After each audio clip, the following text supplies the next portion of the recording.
अभी आ जा भाई, अभी क्लोजअप देख मेरा, आई चौली।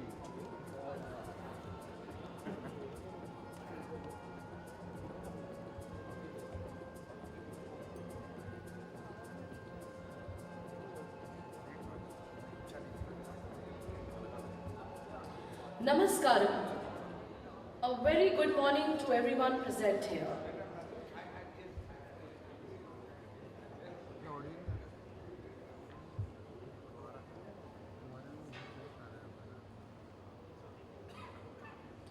Good morning, friends, delegates, speakers. Please take your seats. ए भाई डीके आना जाना।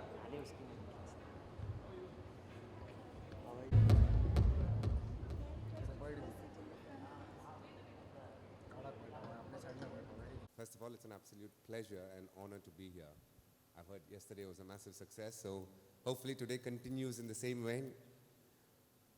Yeah. Ishan, very good morning to you as well. Morning, DK. I was just joking that at 10 a.m. start, it's probably not going to see too many people in the audience, but we already see the room filling up over here, and I'm sure it's not because of me. Well, I can say for a start, there's more people here than the India-West Indies test match. First of all, you're part of a journey that is a very interesting place, I feel. If you look at where sport is in general, and just the VT that we had here, there's a lot of smaller sports coming in with a lot of action as well.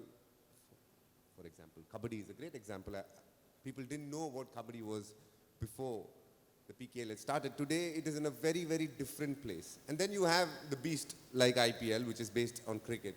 And you have other sport from other nations who are trying to get a fair share of the pie as well by coming to India. How hard is it to balance all these three things together? Look, it's a challenge. I won't deny it. But the great thing is that we are in a country where the growth of the sports economy is literally just picking up. And I think the next 5 to 10 years, DK, is going to be crazy for the sports economy. Deloitte recently did a study in which they said India's sports economy is going to grow from $30 billion to $70 billion between 2023 and 2030. To put that in perspective, Brazil is at 6 to 8 billion. The UK, which is such an advanced market, is about 40 billion. So there's a lot of growth that's happening here. A lot of it, as you say, is driven by men's cricket. I actually think that the leadership that men's cricket will have in the overall sports economy will continue.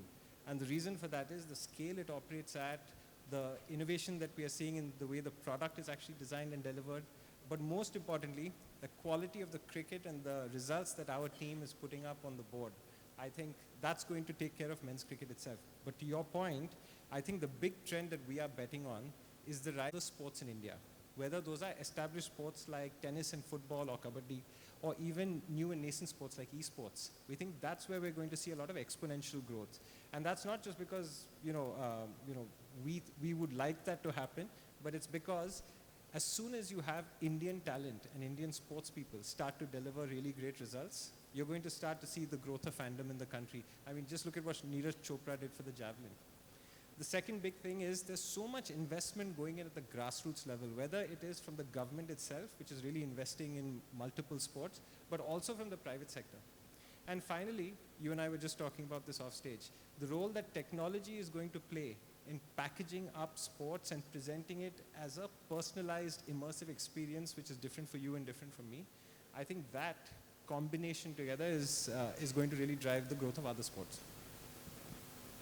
It's quite fascinating to hear you speak about what technology does in the broadcasting world. Obviously, it drives a large part of it. And the same technology has played a big part in cricket as well. You know, there's a person sitting here. He actually, in many ways, I know he won't like me saying this, but he changed the fate and fortune of a very interesting franchise called the Knight Rider franchise, the Kolkata Knight Riders. When he joined in 2010, I remember that it was a team which had good names, but probably didn't play up to its potential. But what Venki Mysore, the man I'm referring to, came in and did was the use of technology, which was obviously stats-based thing, numbers, understanding what numbers mean. As I was growing up, technology was a bit of a taboo. I remember early 2000s when a little bit of technology was used. Technology at that stage would mean videotaping what you're batting, videotaping a bit of your bowling. But a lot of the senior cricketers actually had a bit of a pushback towards it and saying cricket is a field-based sport. Arey yes, video dekh ke confuse mat ho jao. That is the kind of impression they had to what it is today, where, for example, in cricket we use the Hawkeye data, what a bowler is, what sort of lengths he is bowling, etc. And let's go back to 2010 when Venki sir actually used technology to find out, using numbers, what's the kind of opening partnerships has worked. Everybody would give you a bland answer like left-right is great. Everybody knows left-right is great. But what's the combination you want to go with? So the beauty of technology is the questions you ask of it, and then getting the feedback and using it in your experience. And you've been part of one of the fastest growing platforms, if not the best platform that there has ever been, YouTube. And that is completely technology based. And here we are in the broadcasting industry where there is a little bit of technology coming in the way of digital, and there is obviously the usual ones where people are seeing it across smaller villages and everywhere else. How do you bridge that gap actually? I think that is the question that keeps us awake at night the most, DK. But if I take a step back, you referenced when I was working at YouTube. See, one of the things about India as a country is that we are at the cutting edge of adoption of new technologies as they come in. I remember reading recently that ChatGPT and OpenAI, India is now the second largest market already for ChatGPT, which is quite an advanced use of technology in that sense. So in our case, we are always led by the consumer. If our consumers are keen to adopt technology, which we have seen across the board that they are, then that's what gives us the confidence to really invest. Now, if you look at I mentioned earlier, some of the packaging and the production and the innovation that is in that sense, that's an absolutely key area for us to make sure that we're able to personalize the experience for you versus me, even if we're watching the same match. Now, that may be something as straightforward as camera angles or the multicam that you saw over there. Or whether if you are maybe of a younger audience, you're used to watching all video in a vertical format. We have Max View that allows you to watch cricket in that same vertical format. Or if there's a lot more interaction that you're seeking on your phone, whether it's a bit of the social gaming piece of it, or whether it is something more transactional, maybe like some kind of shopping-based integrations. Those are all technologies that we are seeing adoption across the board, and we're very keen to build into our own product. I think the really interesting thing is what happens from here over the next 3 to 5 years. I mean, everybody in this room is aware of what's happening with AI and especially with content creation. And we think that's a really exciting space because the sports viewing experience is going to dramatically transform in the next 3 to 5 years. Our vision of this is a completely personalized 1:1 feed for every cricket viewer or every sport viewer in the country. So even though you and I are watching the same match, what you will see is very different from what I will see. It will be based on which commentator I want, what kind of stats, what interactive features, which camera angles, completely different. And while that may seem fantastical today, already in the last, I would say 6 months, 9 months, 12 months, what we're seeing is quite remarkable. AI is already impacting our workflow. So things like smart highlights, where we have machines basically cutting clips based on where the machine predicts will be most well received by the audience. Or like an obvious one, subtitling or helping with commentary. We had a clip where we had Stuart Broad was doing his commentary in English, where we switched him to Tamil in his own language. We got the accent right, apparently. We have some native Tamil speakers in our team. Or even these, interactive features like, live polls or predictability scores. And how do you intertwine that into the entire product experience? And how do you do it so quickly that you're able to A/B test and see what works? This is the area that I think is going to really dramatically supercharge what's going to happen in the next 3 to 5 years. I'm surprised Stuart Broad is, or rather AI isn't aware that Stuart Broad is very fluent in Tamil. Nasser Hussain is very fluent in Bengali. I think you should definitely ask them a few questions related to that. Comes to cricket, the one thing that AI definitely cannot replace is live sport. Everything else around it, the workings, can be replaced. And live sport in general is going through a bit of a transition. there's three different formats. Let's speak about cricket as a sport right now. Three different formats. We all know T20 is probably the most successful one in terms of a business point of view. But there are two other formats that are coexisting, which is very important to the sport in itself. The fact that a lot of domestic cricket, a lot of the grants that ICC gives various countries is based out of those two formats. Now, everybody knows that there are a lot of takers for the shorter format. The shorter it gets, the better it gets. But there are too many formats, even in the shorter format, but people seem to get attracted a lot more towards T20 and where it stays. Now, as a broadcaster, you're sitting in the hot seat, so to say. What does it take for smaller countries to try and grow their other formats or help the other two formats almost exist in the ecosystem, so to say? Or is that a question, in fact, not even should be pointed at you, more towards the ICC probably? Yeah. Look, I think this is a question that is relevant to all the stakeholders in the cricket ecosystem. BCCI, actually ICC in this specific case. If you look at the way we think of cricket, a lot of people look at men's cricket, and specifically Indian men's cricket, as being a sort of zero-sum game. In the sense that Indian men's cricket is so big, if that wins, everything else loses. Actually, we think it's actually the opposite of that. It's the biggest lever that we have in order to grow other sports and other countries in the participation. So for example, the sheer volume of traffic and interest that we get on Indian men's cricket is traffic that we can funnel to different parts and different sports in order to cross-promote them. And we've used that very successfully to grow other sports, for example, Premier League, Kabaddi, or the US Open.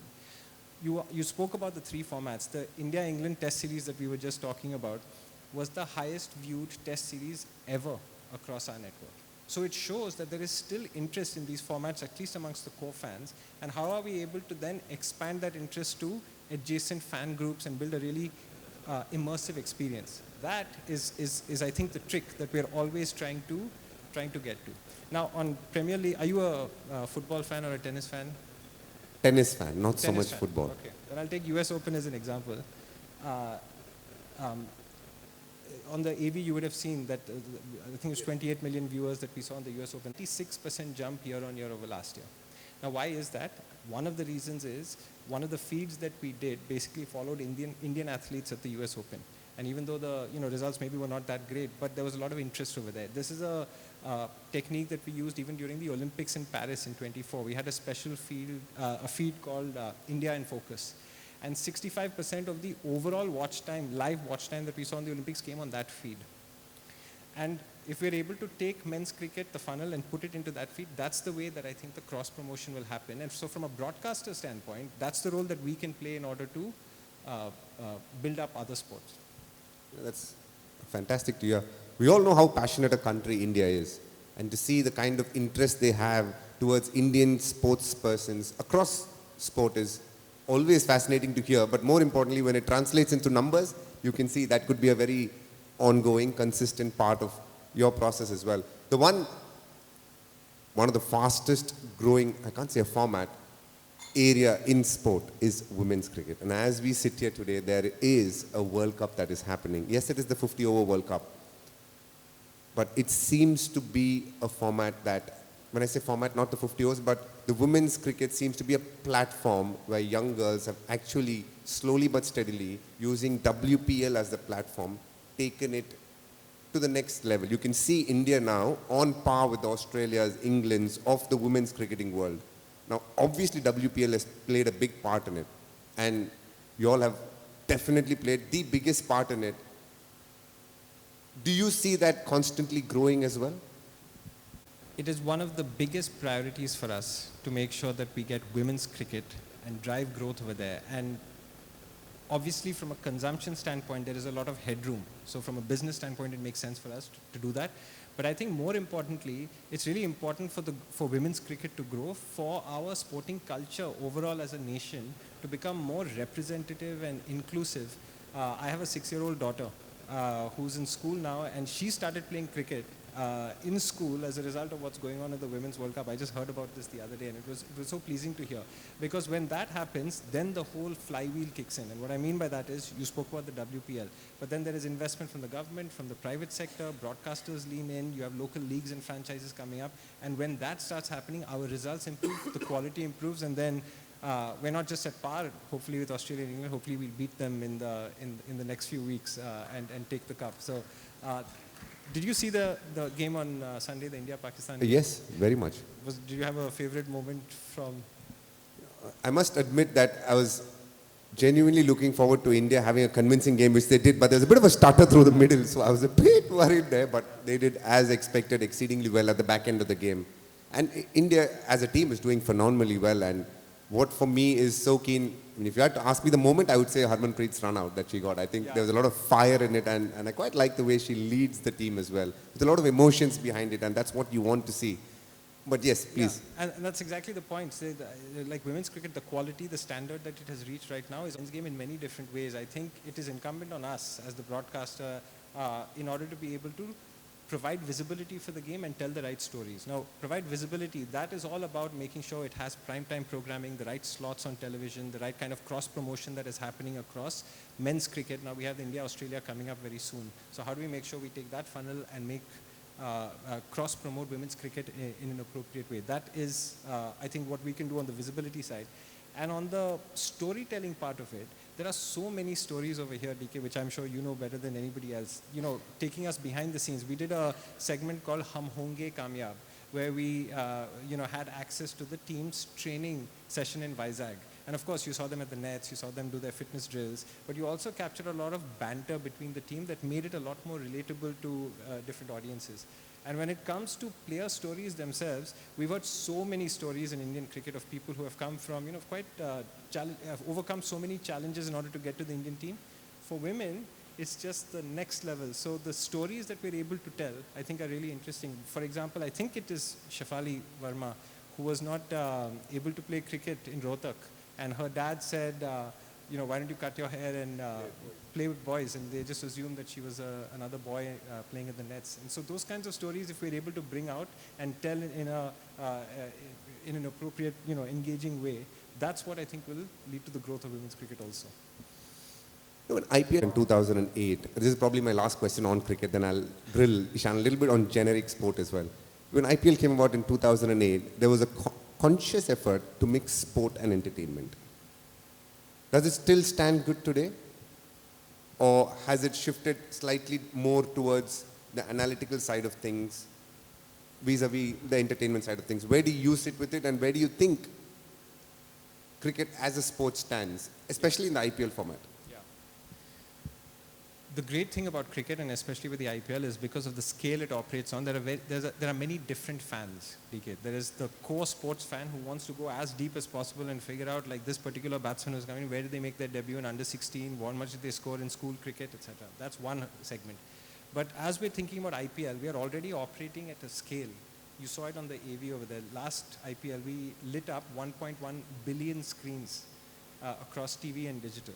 Now, in order for us to grow consumption, whether it is number of people who come in to watch the match, whether it is the number of matches that they watch through the season, or it is the watch time that they have per game, there is scope for us to increase each of that. But in order to do that, we have to appeal to different interests. So you may have a casual viewer who may be interested maybe in a RCB CSK game, but maybe not so in some of the other franchises there.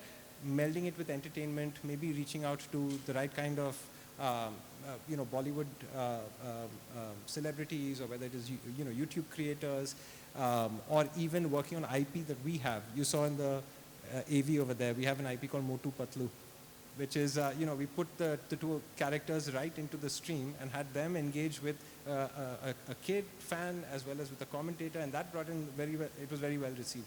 So I think a combination of that is very focused on bringing new audiences and bring the casual viewer in and get them involved in the IPL ecosystem. So that's the playbook. So to answer your question, I think it's both, because we are operating at a scale that we have to constantly reinvent what the offering is for the core fan as well as for the casual fan.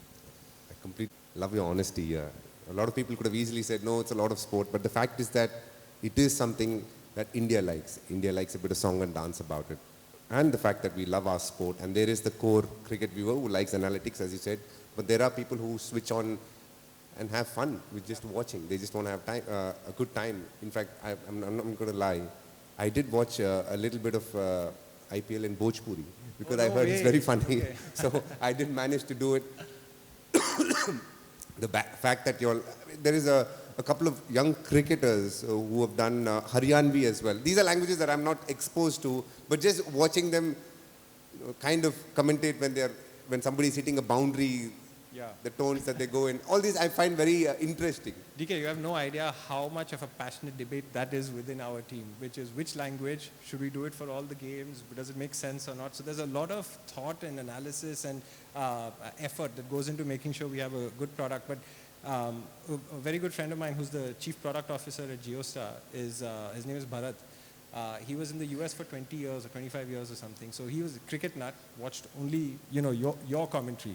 But now he came back and he's from Chennai, switched to Tamil commentary, and the other day he was telling me I don't watch English commentary anymore because it just feels more relatable for me to be watching cricket in Tamil. Let's start by saying I'm very disappointed with Bharat. But I'll tell you this.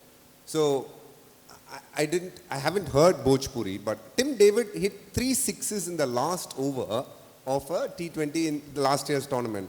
And then we had a team meeting before the next game. And then there is this young boy called Swastik Chikara who plays for RCB.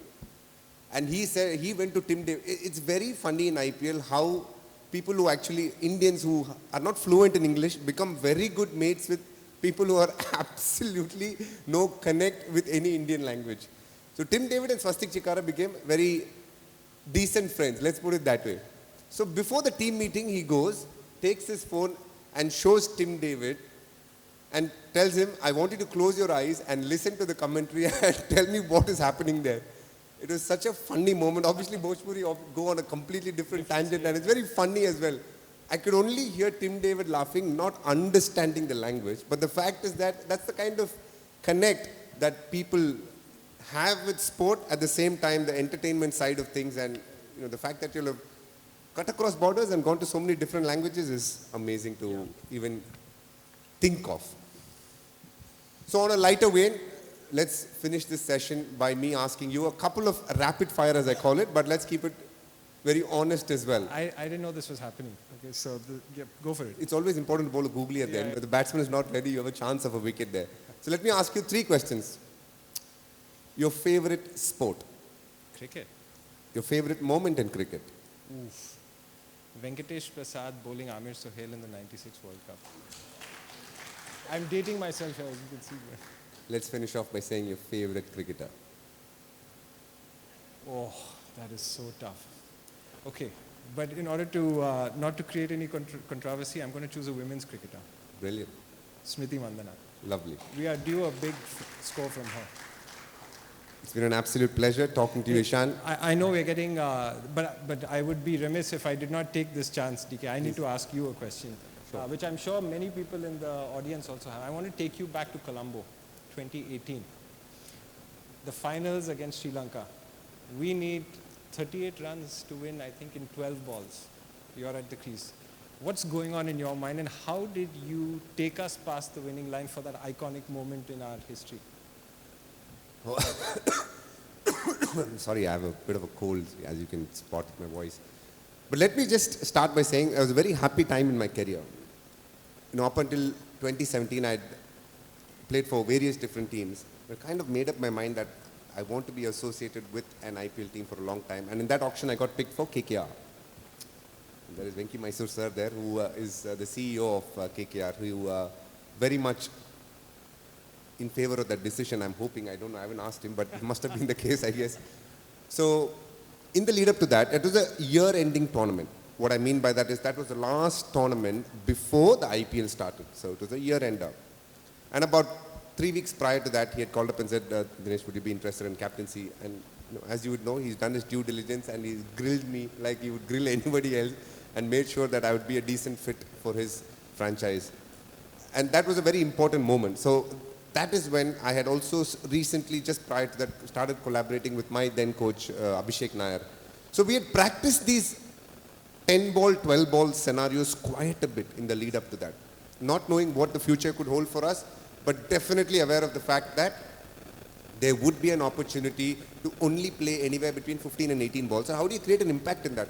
Nobody had taken it up as a kind of, There's a scenario that absolutely, to keep doing it day in and day out wasn't going to be easy because you'll end up seeing a lot more failures than success. But I wanted to make a life out of it by being that middle order finisher, as they call it now. So that's when the journey started, and I practiced so many 8 ball and 12 ball scenarios that walking into that game, I had belief that I could do it, but rather I knew how to do it.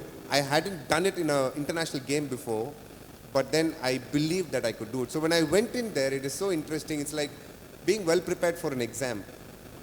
You are nervous, but at the same time, you're aware that most things thrown at you, you can have an answer to, and things just fell in place.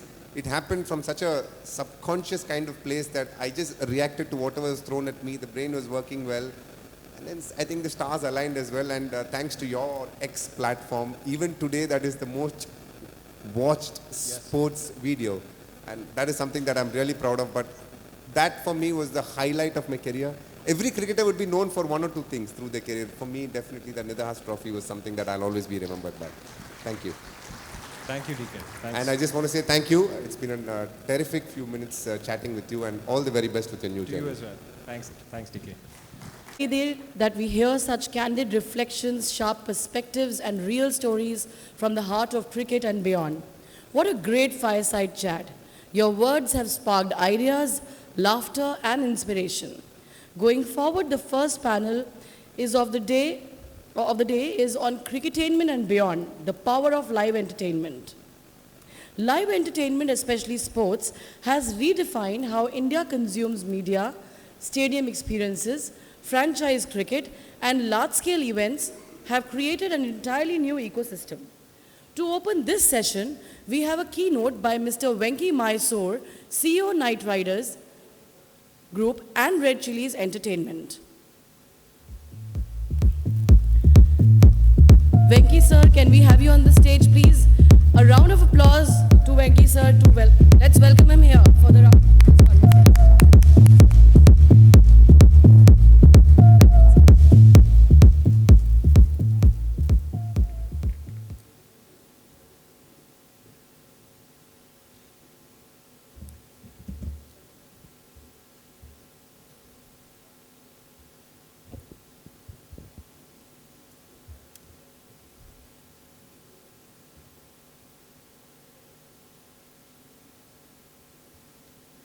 Good morning, everyone. I missed getting my selfie with DK, but firstly, a big thanks to FICCI and all the organizers for inviting me and giving me an opportunity. This is a great pleasure and honor. I've done a lot of work with FICCI in the past in different avatars. In my previous life in financial services,